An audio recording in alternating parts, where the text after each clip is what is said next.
ایک یہودی تھا سلام بن جبیر، مدینہ طیبہ کے قریب رہتا تھا۔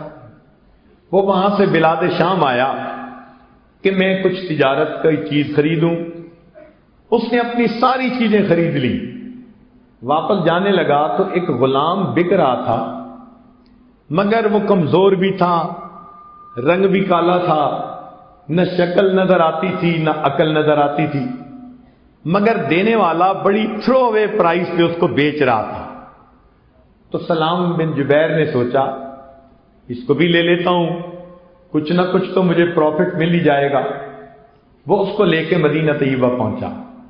وہاں پر 3 دن میں اس کا جتنا تجارتی سامان تھا سب بک گیا۔ غلام خریدنے والا کوئی نہیں تھا۔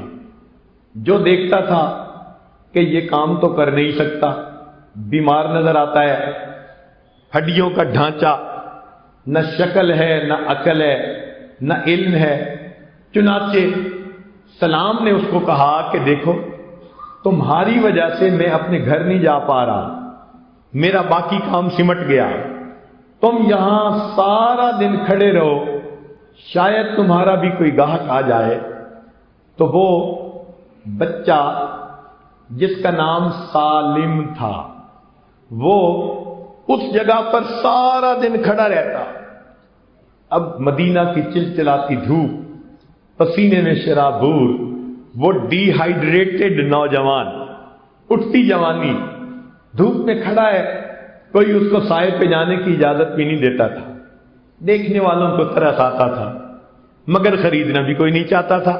اپنے گلے کون ڈالے، پھر اس کی خبر گیری رکھنی پڑے گی۔ ایک جوان العمر لڑکی مدینہ طیبہ میں رہتی تھی جس کا نام سبیتا تھا۔ اس کے دل میں رحم تھا۔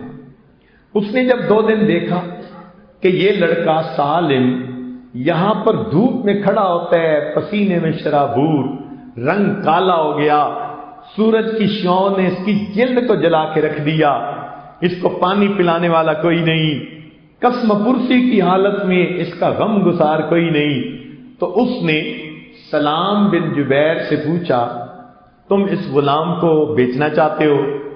اس نے کہا کتنے میں؟ کہنے لگا جو میں نے رقم دی اتنی بھی دے دو تو میں جان چھڑانا چاہتا ہوں۔ سبیتا نے اتنی رقم دے کے اس کو لے لیا۔ چنانچہ یہ نوجوان سالم سبیتا کا غلام بن گیا۔ سبیتا نے اس کو اپنے پاس رکھا۔ تھوڑا عرصہ گزرا تو ایک اور عرب تاجر جو مکہ مکرمہ سے شام آئے تھے وہ اپنے سامان کو لے کر واپس چلے، مدینہ طیبہ ٹھہرے۔ ان کو بھی یہ واقعہ کسی نے سنایا کہ ایک جوان لڑکی اتنی رحم دل، اس نے بچے پہ ترس کھا کے اس کو خرید لیا۔ اس کو یہ بات اچھی لگی، اس نے سبیتا کے گھر نکاح کا پیغام بھیج دیا۔ والدین کو پسند آیا۔ مکہ مکرمہ کا رہنے والا تاجر ہے، باعزت ہے، تو بچی کے لیے اتنے اچھے رشتے کہاں آتے ہیں؟ انہوں نے اپنی بیٹی سبیتا کا نکاح کر دیا۔ اس کا نام تھا ابو حذیفہ۔ وہ کچھ دن تو وہاں رہے، پھر انہوں نے کہا جی مجھے تو مکہ مکرمہ جانا ہے۔ وہ اپنی بیوی سبیتا کو بھی لے کر چلے۔ یہ سالم چونکہ سبیتا کا غلام تھا یہ بھی چل پڑا۔ مکہ مکرمہ پہنچے تو وہاں جا کر ابو حذیفہ نے ایک تبدیلی محسوس کی۔ اس کے دوستوں میں ایک دوست تھے جن کا نام تھا عثمان ابن عفان۔ وہ اس سے ملے تو صحیح مگر بڑے سرد مہری کے ساتھ انہوں نے کولڈ کارنر دیا ان کو۔ وہ جو گرم جوشی پہلے ہوتی تھی وہ نہیں تھی۔ ابو حذیفہ بڑے پریشان، عثمان بات کیا ہے؟ ہم تو ایک دوسرے کے بڑے قریبی دوست تھے، بدلے بدلے میرے سرکار نظر آتے ہیں۔ تو عثمان ابن عفان لانو نے جواب دیا کہ وجہ یہ ہے کہ میں کلمہ پڑھ کے مسلمان ہو چکا ہوں اور تم ابھی مسلمان نہیں ہوئے، تو میری اور تمہاری یہ دوستی کیسے آگے چلے گی؟ اس نے کہا کہ اچھا کیسے مسلمان ہوئے؟ کہ نبی علیہ السلام کی خدمت میں۔ ابو حذیفہ نے کہا مجھے بھی لے چلو۔ نبی علیہ السلام کی خدمت میں آتے ہیں اللہ کے نبی علیہ السلام ان کے سامنے قرآن کی تلاوت کرتے ہیں، ابو حذیفہ کلمہ پڑھ کر مسلمان ہو جاتے ہیں۔ گھر آ کر بتایا تو اس کی بیوی سبیتا بھی کلمہ پڑھ کے مسلمان ہو جاتی ہے۔ اب غلام نے جب یہ سنا، اس نے بھی کلمہ پڑھا، تو یہ پورا گھرانہ مسلمان ہو جاتا ہے۔ چند دن کے بعد نبی علیہ السلام نے عورتوں سے نصیحت کی کوئی بات کی، اس میں فرمایا کہ جو اپنے غلام کو آزاد کرے گا اللہ تعالیٰ اس کو اتنا اجر عطا کرے گا۔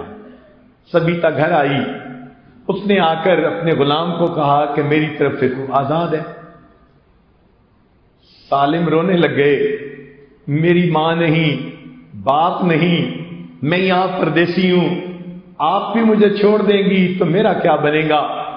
ابو حذیفہ نے کہا کوئی بات نہیں، میں تمہیں اپنا بیٹا بنا لیتا ہوں۔ چنانچہ ان کا نام پڑا سالم مولا ابو حذیفہ۔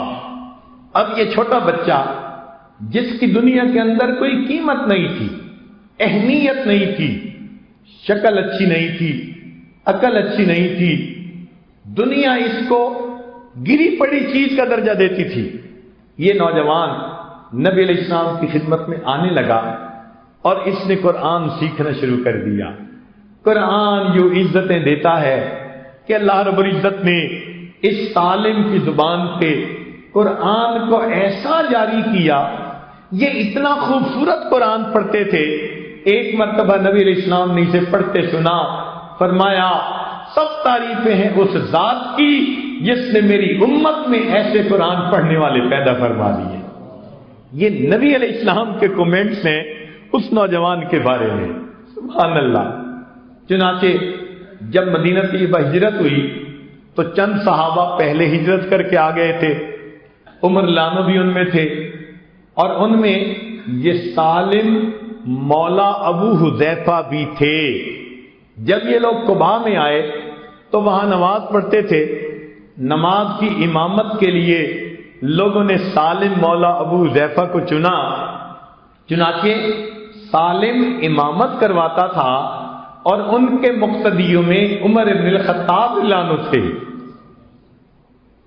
مکہ مدینہ طیبہ کے یہودیوں کو اپنی آنکھوں پہ یقین نہیں آتا تھا، یہ وہی لڑکا ہے جو 24 گھنٹے دھوپ پہ کھڑا رہتا تھا، جو سارا دن دھوپ پہ کھڑا رہتا تھا، اسے خریدنے والا کوئی نہیں تھا۔ آج اس بچے کو عزت ملی، امامت کے مصلی پر کھڑا ہے اور اس کی اقتداء میں عمر فاروق رضی اللہ تعالیٰ عنہ بھی نماز ادا فرما رہے ہیں۔ نبی علیہ السلام نے ایک مرتبہ سالم کو دیکھا، فرمایا سالم کا دل اللہ کی محبت سے پورا کا پورا بھرا ہوا ہے۔ صحابہ ان کا اکرام کرتے تھے، اللہ نے سالم کو پھر وہ عزت دی۔ کتابوں میں لکھا ہے عمر الخطاب لانو کی شہادت کا وقت ہے، آخری وقت میں ایک ٹھنڈی سانس لیتے ہیں، فرماتے ہیں کاش سالم زندہ ہوتا۔ کسی نے کہا کیوں؟ فرمانے لگے کہ مجھے پھر اور خلیفہ بنانے کے لیے کسی اور کے نام لینے کی ضرورت نہیں تھی۔ اور پھر ساتھ یہ بھی کہا اگر قیامت کے دن عمر بن خطاب سے پوچھا جاتا تم نے سالم کو خلیفہ کیوں بنایا تو میں اللہ رب العزت کے سامنے جواب دیتا اللہ میں نے آپ کے سچے پیغمبر اسلام کی سچی زبان سے یہ سنا، انہوں نے فرمایا سالم کا دل پورا کا پورا اللہ کی محبت سے بھر چکا۔ وہ بچہ جسے کوئی خریدنے والا نہیں تھا، اللہ رب العزت دیکھیے اس کو کیا بلندیاں عطا فرماتے ہیں۔ لا الہ الا اللہ، لا الہ الا اللہ، لا الہ